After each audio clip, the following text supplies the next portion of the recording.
वह spring woods के मध्य में, जहां पेड़ एक भयानक धुन के साथ झूम रहे थे और परछाइयां अदृश्य संस्थाओं के साथ नृत्य कर रही थीं, वहां एक पुराना जीर्ण शीर्ण घर खड़ा था।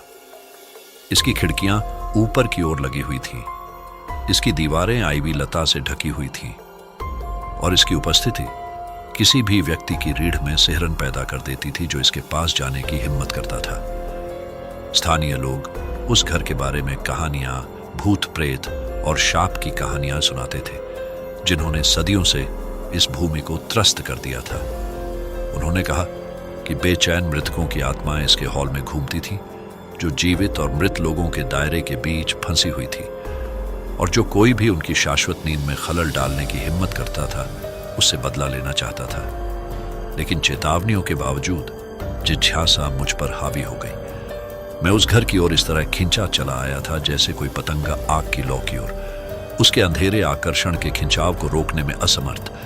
इसलिए एक दुर्भाग्यपूर्ण रात मैंने अपना साहस जुटाया और जंगल की दीवारों के भीतर छिपे रहस्यों को उजागर करने के लिए दृढ़ संकल्पित होकर निकल पड़ा। जैसे ही मैं घर के पास पहुंचा, हवा में ठंडक घुल गई और जंगल मेरे चारों ओर शांत हो गया। मेरे कदमों की आवाज पूरी रात गूंजती रही, हर एक आवाज आगे आने वाले खतरे की याद दिलाती रही। मैंने कांपते हुए हाथ को आगे बढ़ाया और चरमराते हुए दरवाजे को धक्का दिया। दरवाजे के ताले जोर से कराहते हुए विरोध कर रहे थे। घर के अंदर अंधेरा छाया हुआ था, केवल ऊपर लगी खिड़कियों की दरारों से छन कर आ रही चांद की हल्की रोशनी से रोशन था। मैंने झिझकते हुए एक कदम आगे बढ़ाया। मेरा दिल मेरे सीने में धड़क रहा था और तभी मैंने यह सुना, फुसफुसाहट। शुरुआत में यह नरम था, मेरी सांसों की आवाज के ऊपर बमुश्किल सुनाई दे रहा था, लेकिन जैसे जैसे मैं घर में गहराई तक गया, यह तेज और अधिक आग्रहपूर्ण हो गया, मानो मुझे वापस लौटने के लिए आग्रह कर रहा हो। लेकिन मैं एक अदृश्य शक्ति द्वारा खींचा गया। तब तक चलता रहा जब तक कि मैं घर के केंद्र तक नहीं पहुंच गया। एक कमरा जो एक अलौकिक चमक में नहाया हुआ था। वहां कमरे के मध्य में एक दर्पण खड़ा था, जिसकी सतह अलौकिक रोशनी से झिलमिला रही थी। मैं दर्पण के पास गया।